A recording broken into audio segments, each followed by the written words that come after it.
Hello, my name's Cliff Stevenson and I'm the Helpful Economist. Today we're talking about whether the UK is endangering other countries by taking their nurses. So there was an article on the BBC website last week that patients in Ghana are in danger because so many of their nurses are going to work abroad. And of course, in the UK, we do have a problem. There is a shortage of nurses, and the government has been making efforts to increase the number of nurses and doctors in the NHS. So we had a recent announcement that there is now a record number of nurses and doctors employed in the NHS. So at one level, the government seems to be doing well. At the same time, there are many nurses leaving the NHS. And so keeping up that high level of doctors and nurses is going to be difficult because morale is low and lots of people are leaving the NHS. And so anyway, I thought it would be useful just to take a closer look at the facts in relation to this issue of taking nurses from other countries.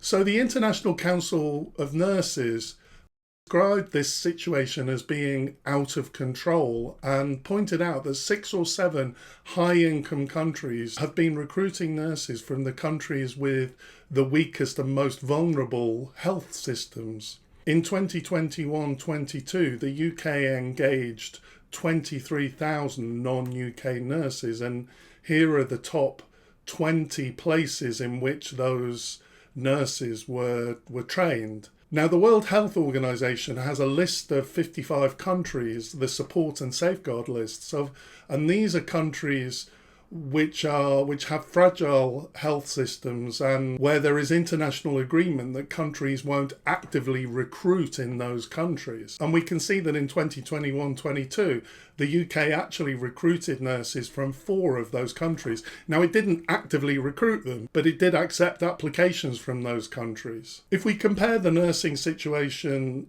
in these 4 countries with the G7 countries, we can see the massive disparity in the number of skilled health professionals per 10,000 people.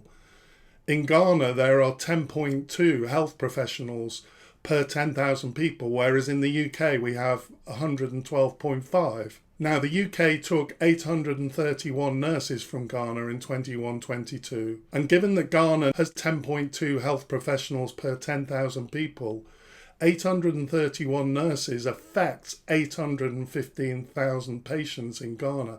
I was quite shocked when I saw this statistic. There's an additional issue as well, that often the nurses applying for jobs in the UK are exploited by agencies that charge high fees for helping them to get jobs in the UK. So they often arrive in the UK with debt to these agencies. Now, the UK hasn't been actively advertising to recruit in these countries, so it's kind of been operating within the rules. But as a country, have we got no conscience in terms of what's right and wrong? But I think that although we may be operating within the rules as such, my own conscience just isn't comfortable with this issue. Now, to be fair on the UK government, it has been giving aid to some countries to help improve and strengthen their health services, but this has been criticised as tokenism and an almost colonial attitude towards these countries. Of course, there's some massive hypocrisy as well. Recently, a UK MP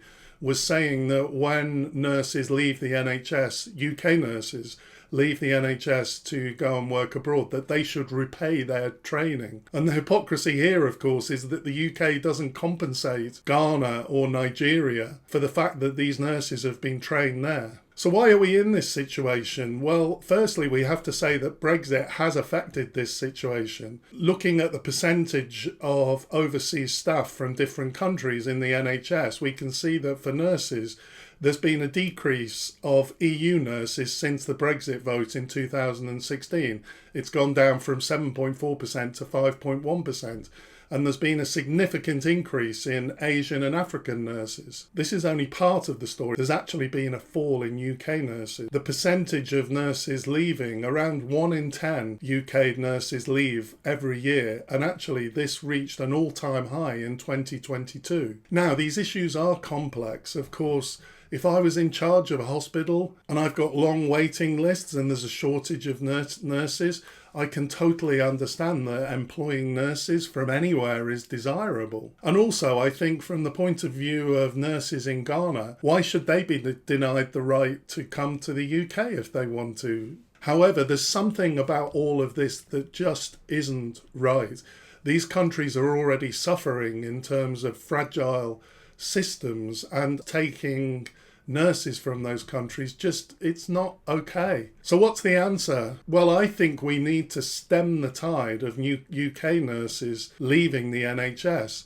One of the reasons why so many nurses are leaving is the fact that real pay has been cut in the NHS, and there's massive stress. The working conditions are very difficult. Why don't we increase pay and improve working conditions in the NHS? For me, it's totally immoral bringing in cheaper workers. It really feels like exploitation. Now, Brexit gave access to a massive pool of labour.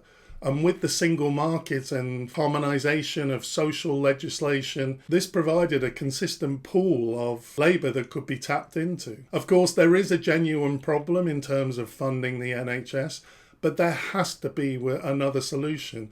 And to be honest, if there's not another solution, let's live with the shortage rather than take nurses from countries, which is going to affect hundreds of thousands of people. The UK definitely needs more nurses, but there's a rich country arrogance in buying nurses in from vulnerable countries. I hope you found this information useful. My name's Cliff Stevenson. I'm the Helpful Economist. See you next time.